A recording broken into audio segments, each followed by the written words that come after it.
வர்க்க மனநிலை, ஆதிக்க வர்க்க மனநிலை. நீங்க கட்டியிருக்கிற ஒரு புடவைய இன்னொருத்தங்க கட்டியிருக்க பார்க்க எனக்கு சகிக்கலன்னு சொல்றீங்க பாத்தீங்களா? அந்த சுயநிதி குழுக்காரங்க அதே புடவை கட்டிட்டு வரும்போது நம்மளும் போனா நமக்கும் அவங்களுக்கு இப்ப என்ன டிஃபரெண்ட் வரும்? என்ன டிஃபரன்ஸ் வேணும்னு நீங்க நினைக்கிறீங்க? நம்மளுடைய சிந்தனையும் சரி, நம்ம என்ன படிச்சிருந்தாலும் சரி, எவ்வளவு சேலை வாங்கி கூச்சாலும் சரி, நம்மளுடைய மூளை வந்து இன்னும் கூட விரிவடையவே இல்ல. அதே ஸ்வீப்பர் கட்டிட்டு வந்தா அடுத்த நாள் நான் கட்ட மாட்டேன். மகளை தாண்டி சாரி தான் முக்கியமா? மக கட்டிட்டு போய் பிஞ்சு பண்ணா தான் என்ன?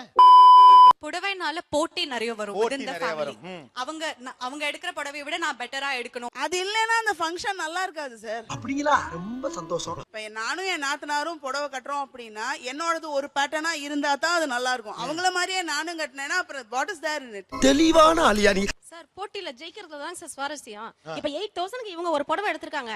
இதை விட இது பெட்டரா இருக்குன்னு சொல்லும்போது அந்த போட்டியில தான் சார் சுவாரஸ்யமா இருக்கு.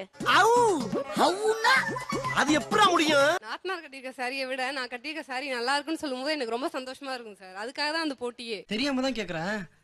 இதெல்லாம் ஒரு பொழப்பா? So they're showing a social status. So அத வந்து ஒரு புடவை மூலமா தான் அந்த social status காட்டணும்னா அது கொஞ்சம் சூப்பர்ஃபிஷியலா இல்லையா அப்படின்னு நான்